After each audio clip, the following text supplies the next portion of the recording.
ಸ್ಕೂಟರ್ನಲ್ಲಿ ತೆರಳುತ್ತಾ ಇದ್ದ ಯುವತಿಯ ಮೇಲೆ ಬಿದ್ದ ಬೃಹತ್ ಮರ. ಹೆಬ್ಬಾಳದ ನಿವಾಸಿ 24 ವರ್ಷದ ಕೀರ್ತನ ಸ್ಥಳದಲ್ಲಿ ಸಾವು. ಮರವೊಂದು ಬಿದ್ದ ಪರಿಣಾಮ ಸ್ಕೂಟರ್ ಸವಾರಿ ಮಾಡ್ತಾ ಇದ್ದ ಯುವತಿಯೊಬ್ಬರು ಮೃತಪಟ್ಟ ಘಟನೆ ಭಾನುವಾರ ತಡರಾತ್ರಿ ಸೂಲದೇವನಹಳ್ಳಿಯಲ್ಲಿ ನಡೆದಿದೆ.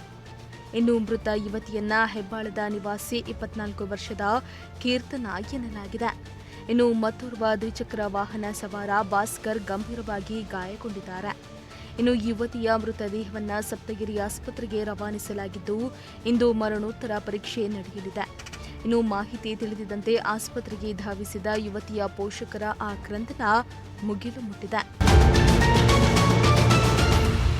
ಇನ್ನು ಭಾನುವಾರ ರಜೆ ಇದ್ದಿದ್ದರಿಂದ ಕೀರ್ತನ ಹಾಗೂ ಆಕೆಯ ಸ್ನೇಹಿತರು ಸ್ಯಾಂಡಲ್ವುಡ್ ಪ್ರೀಮಿಯರ್ ಲೀಗ್ ಪಂದ್ಯ ವೀಕ್ಷಿಸಲು ತೆರಳಿದ್ರು. ಪಂದ್ಯವನ್ನ ವೀಕ್ಷಿಸಿದ ಬಳಿಕ ಸ್ಕೂಟರ್ನಲ್ಲಿ ಕೀರ್ತನ ಮನೆಗೆ ಮರಳ್ತಾ ಇದ್ರು.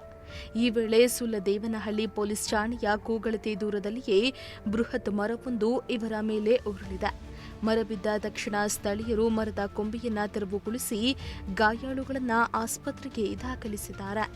ಇನ್ನು ಭಾರೀ ಗಾತ್ರದ ಮರ ಬಿದ್ದ ಪರಿಣಾಮ ಕೆಲಕಾಲ ರಸ್ತೆ ಸಂಚಾರ ಬಂದಾಗಿದ್ದು, ಜಿಬಿಎ ಅಧಿಕಾರಿಗಳು ಸಿಬ್ಬಂದಿ ಮರವನ್ನ ತೆರವು ಮಾಡಿದ್ದಾರೆ. ಇನ್ನು ಅಧಿಕಾರಿಗಳ ನಿರ್ಲಕ್ಷ್ಯದ ವಿರುದ್ಧ ಸಾರ್ವಜನಿಕರು ಆಕ್ರೋಶವನ್ನ ಹೊರಹಾಕಿದ್ದಾರೆ. Bureau report, Prajashakti TV.